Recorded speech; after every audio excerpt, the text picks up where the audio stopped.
Alors bonjour et bienvenue dans ce nouvel épisode, c'est Nicolas de la chaîne Mister Dividende, j'espère que vous allez tous bien. Alors aujourd'hui donc il est temps de partager avec vous mon portefeuille, je fais en règle générale une revue de mon portefeuille par mois. Donc mon portefeuille donc au 1er juillet de cette année était donc à un montant de 124 490 000 $.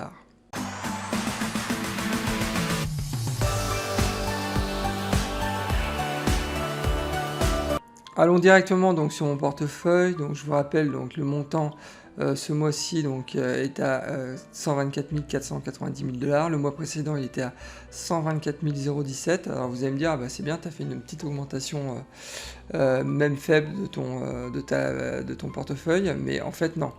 J'ai perdu de l'argent à hauteur, donc j'ai fait moins 0,76%, soit presque 1000 $, moins 953 $. Je vais vous expliquer pourquoi, mais pourquoi donc mon portefeuille a augmenté, tout simplement parce que j'ai apporté de nouvelles liquidités, donc qui m'a permis d'augmenter la valorisation de mon portefeuille, mais sinon, vraiment, si on compare des poires avec des poires, donc très clairement, j'ai perdu un peu d'argent ce mois-ci. Alors pourquoi ?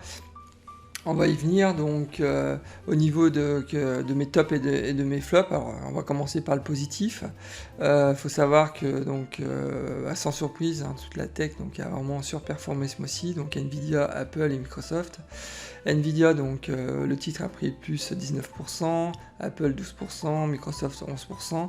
La belle surprise c'est Merck qui enfin, je pense après le spin-off, donc s'est libéré on va dire, ou plutôt les investisseurs voient un peu plus clair. Donc qui a pris aussi 5%, donc c'est vraiment une belle performance. Regardez, ce qui m'intéresse aussi de voir, c'est regarder Nvidia depuis le début de l'année. Ils ont pris plus 55%. Donc c'est vraiment colossal. Depuis qu'ils ont annoncé le split, et j'avais fait une vidéo sur le sujet, je vous invite vraiment à la regarder. Depuis qu'ils ont fait le split, enfin ils n'ont pas fait le split, ils ont communiqué qu'ils allaient faire le split au mois de juillet, donc du 4 pour 1. Du titre de Nvidia, donc le cours il a flambé, donc c'est un truc de dingue. Donc alors par contre sur la partie mes flops, donc ce qui a vraiment planté mon portefeuille ce mois-ci, c'est Walgreens avec moins 12%, Archer donc avec moins 11, Caterpillar moins 11, Nucor moins 10 et Franklin Resources moins 9. Walgreens, je suis un peu inquiet parce que bon, le titre avait bien monté depuis le début de l'année. Bon, il a quand même pris plus 20%, mais il était en retard. Il a pris du retard à l'allumage, donc c'était normal qu'il y ait un petit rattrapage. Mais bon, là, moins 12%, et en plus, je connais pas encore la raison, j'ai pas eu le temps de regarder. Mais bon, il y a peut-être une prise de bénéfice, peut-être. Mais il est clair que Archer, Caterpillar, Nucor et Franklin Resources, c'est de la prise de bénéfice. Donc les titres, ils ont vraiment flambé, et je pense surtout à Nucor. Depuis le début de l'année, puis depuis le 1er janvier, Nucor a pris plus 80%. En un an, ils ont pris plus 132%. Et j'ai eu bon nez, parce que j'ai investi vraiment au bon moment. En plein crash du Covid j'ai vraiment des belles performances avec Nucor, donc voilà. Mais bon voilà, c'est ce qui m'a planté ce mois-ci. Bon, je suis pas plus inquiet que ça, hein. Ça reste des super valeurs. Ça arrive de prendre de prendre aussi ses bénéfices quand le titre a vraiment flambé depuis 6 mois, non, donc rien de plus naturel. Je suis une fois de plus un peu plus inquiet sur Walgreens, mais bon, j'ai besoin de creuser la question. Alors au mois de juin, donc j'ai investi dans 4 actions, hein. Je l'avais déjà annoncé dans ma précédente vidéo quand j'avais fait ma revue du mois de juin. Donc j'ai investi 3 actions dans Kimberly-Clark. J'ai ensuite j'ai reçu donc 3 actions plus du cash du spin-off de Merck, mais comme ça m'intéressait pas de conserver donc les nouvelles actions Organon, donc j'ai tout vendu. Ensuite j'ai acheté du Coca-Cola pour 4 actions, Tiro, j'ai acheté une action pour juste bénéficier du super dividende qui est prévu au mois de juillet. J'avais fait une vidéo sur le sujet, c'est même Michael qui m'avait incité à acheter, j'ai suivi, puis il a eu raison sur le coup, donc c'est vraiment une belle boîte. Je vous invite aussi à regarder cette vidéo, cette boîte est vraiment très intéressante. Et enfin Apple, que vous connaissez tous, donc j'ai acheté Comme j'avais dit, hein, de toute façon, il n'y a aucune surprise, j'ai acheté 5 actions. Alors à savoir que le montant total de mes investissements ont été donc au mois de juin de 1587 $, mais sur ces 1587 $, j'ai fait qu'un apport de 400 $, donc précisément 392 $ pour financer donc l'investissement Kimberly-Clark. Tout le reste, donc Coca-Cola et Tiro, donc ont été financés par le spin-off de Merck et donc les dividendes que j'ai perçus sur le mois de juin et une partie du mois de mai. Et enfin Apple donc a été financé par mes activités de trading en crypto donc sur Binance. Donc voilà, donc réellement sur les 1587 $ investis, j'ai vraiment de ma poche uniquement investi 392 $. Sur ma chaîne Mister Dividende, je vous montre comment j'ai réussi à gagner 300 $ par mois de revenus passifs grâce à mon portefeuille d'actions à dividendes croissants.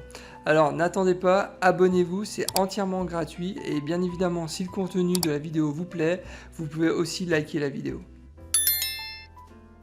Alors si on jette un coup d'œil sur le top 5 de mes valeurs marché, donc mes plus grosses valeurs de mon portefeuille, donc la première, sans aucune surprise, hein, ça n'a pas changé, donc c'est J&J, donc Johnson & Johnson, pour une valeur marché donc, de 6587 $.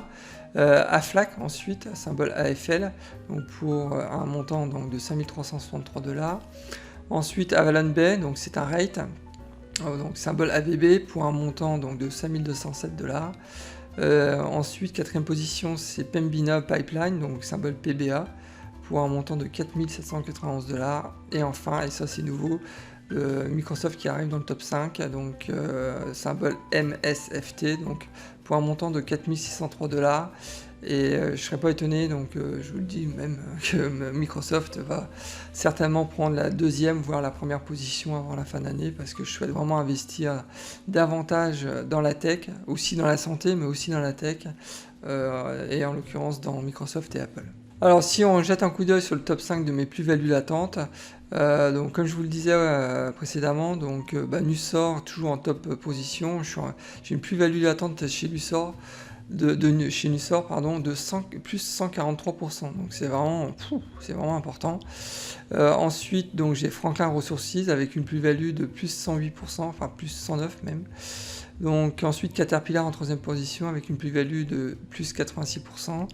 Ensuite donc Emerson Electric avec une plus-value de plus 75%. Et enfin un petit nouveau, Honeywell, donc avec une plus-value de 61%.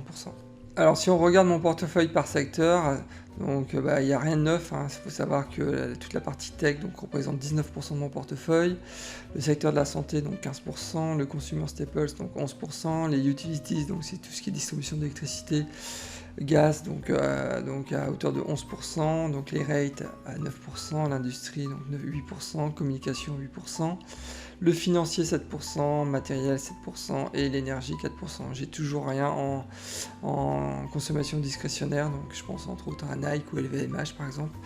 Donc pour l'instant je n'investis pas, donc je ne suis pas encore mature sur la question.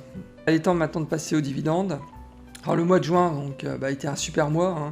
J'ai même battu mon record puisque j'ai touché donc en dividende 353 $ et 10 cents. Donc mon précédent record, si je me trompe pas, c'était au mois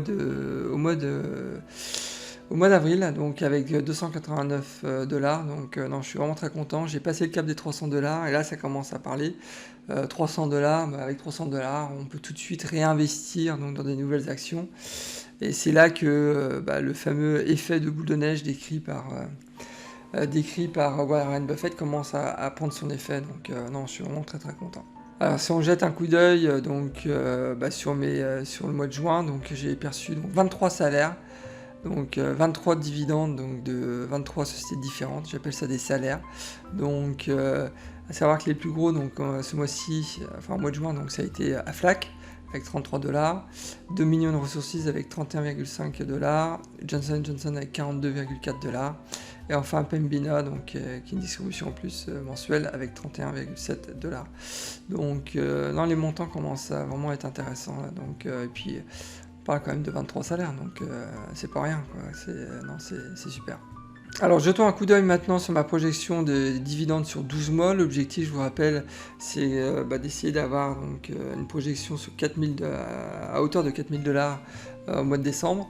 Donc actuellement je suis à 3680 $, donc sur une projection de dividendes sur 12 mois. Donc légère augmentation de 32 $ par rapport au mois de juin. Donc l'augmentation elle a été faible. Pourquoi? Parce que j'ai pu acheter, et ce que j'ai acheté, donc entre autres Apple, donc verse un dividende qui est presque ridicule, donc ce qui explique que l'augmentation elle est vraiment pas importante. Mais bon, avec Apple, une fois de plus, hein, c'est vraiment du très long terme. Donc, et je pense qu'il y a aussi un potentiel de croissance sur ce titre qui est vraiment important. Mais bon voilà, donc je pense atteindre quand même mon objectif de 4000 $. Alors par contre, la projection donc, de mes revenus passifs sur 20 ans est vraiment très très importante pour moi, puisque dans 20 ans, théoriquement, je devrais partir en retraite. Donc au mois de juin, je vous rappelle que ma projection des revenus passifs donc, était de 18 100 $. Et donc sur le mois de juillet, avec les investissements que j'ai faits, j'ai réussi à monter donc ma projection donc, de revenus passifs à plus de 200 $, donc c'est intéressant. Donc ça me ferait donc une projection à 18 300 $. Donc 18 300 $, ça commence à être un beau montant pour une retraite complémentaire. C'est l'objectif hein, finalement de la gestion de ce portefeuille, c'est vraiment de me constituer une retraite complémentaire et surtout ne pas attendre les mauvaises décisions qui arriveront de notre gouvernement, puisque de toute façon les caisses sont vides, donc il y a un moment ou un autre, ils vont tailler dans le vif et c'est clair qu'on n'aura pas les retraites qu'ont actuellement nos aînés. Donc c'est la raison, la seule et unique raison pour laquelle j'ai décidé justement de me constituer une retraite par capitalisation. Donc c'est vraiment l'objectif numéro 1. Alors mes 5 plus gros revenus passifs donc, sont toujours donc, Pembina, aucune surprise, avec 314 $ annuels donc, de revenus passifs. Ensuite c'est AT&T avec 260 $. AbbVie donc avec 208 $. En 4e position donc Verizon avec 200 $. Et enfin en 5e position c'est donc Johnson & Johnson avec 169 $. Donc au niveau de ce classement, aucun changement pour l'instant, donc pas de surprise. Alors je tiens aussi cette statistique hein, que j'aime particulièrement, qui sont donc les augmentations annuelles. Il faut savoir que depuis le début de l'année 2021, j'ai eu donc 28 augmentations de salaire. Donc, en d'autres termes, c'est 28 augmentations de dividendes, mais bon, pour moi c'est des salaires. Donc pour un montant cumulé quand même de 54,32 $. Donc au mois de juin, bon, ça a été très calme au mois de juin, j'ai eu 3 augmentations de salaire, dont 2 qui sont presque ridicules, mais bon, je prends quand même. Donc à savoir, donc Caterpillar a augmenté son dividende donc, de 7,81%, donc ça a généré donc, une augmentation de mon revenu passif de 1,60 $. Realty Income donc, a augmenté son dividende annuel de 0,21%, donc ça a généré 10 cents de dollars donc d'augmentation donc sur mes revenus passifs. Et enfin VP Carré qui est un autre rate aussi, donc qui a donc augmenté son dividende de 0,19%, donc ça a eu un impact positif aussi de 0,32 $, donc sur mon revenu annuel. Donc voilà, donc très calme ce mois-ci, mais bon je prends quand même, hein, donc c'est toujours ça de gagner.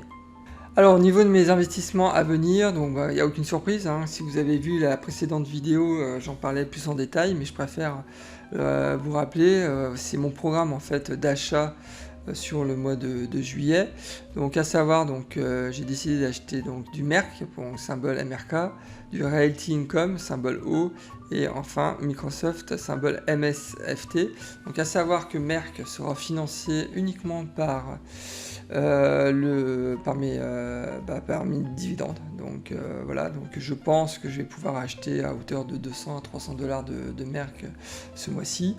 Realty Income, ça sera de l'argent frais, donc je vais transférer environ 1000 $ donc sur mon portefeuille Interactive Broker, donc pour me renforcer sur Realty Income. C'est vraiment une belle boîte, en plus distribution du dividende mensuel, donc j'adore. Et enfin Microsoft, donc je risque donc d'acheter 1 ou 2 actions, mais ça sera donc cet achat sera entièrement financé quoi qu'il arrive par mes activités de trading en crypto, donc sur Binance. Donc alors je pense pouvoir générer 277 $ de revenus passifs, de revenus de mon trading.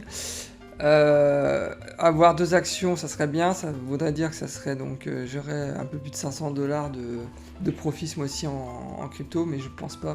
Je pense que j'achèterai une seule action de Microsoft ce mois-ci, donc voilà. Mais bon, c'est déjà ça. Donc voilà. Bah écoutez, bah vous savez tout. Donc sur à la fois mon portefeuille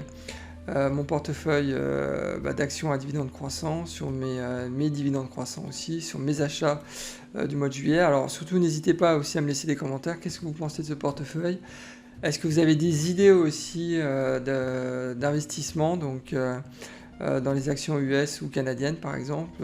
Je sais qu'il y a Michael qui m'a laissé il y a 2 jours donc quelques nouvelles idées, dont Hormel Food. Donc Michael, j'ai vu entre autres, j'ai commencé à regarder cette action et j'ai vu qu'au niveau des dettes, ils avaient 0 dette, donc ça commence plutôt bien. Donc je vais creuser un peu sur le sujet, mais voilà, il ne faut surtout pas hésiter si vous avez des commentaires, quels qu'ils soient. Donc je suis toujours preneur et c'est toujours un plaisir de partager avec vous. Bah écoutez, on arrive à la fin de cet épisode, j'espère qu'il vous a plu. Alors surtout, n'oubliez pas, pour soutenir la chaîne, c'est important de liker ma vidéo, ça prouve aussi que vous me soutenez, et ça m'encourage aussi à continuer à faire des vidéos de qualité. Et puis évidemment, pour ceux qui ne sont pas encore inscrits à ma chaîne YouTube, vous pouvez vous inscrire, il suffit juste de cliquer. Donc c'est entièrement gratuit. Je suis aussi disponible en podcast, donc sur les principales plateformes de podcast, donc Google Podcast ou aussi Spotify. Donc vous pouvez aussi m'écouter en podcast. Bah écoutez, on arrive, voilà, c'est la fin. Donc je vous souhaite plein de bonnes choses. Je vous dis à la prochaine et surtout bon trade. Au revoir.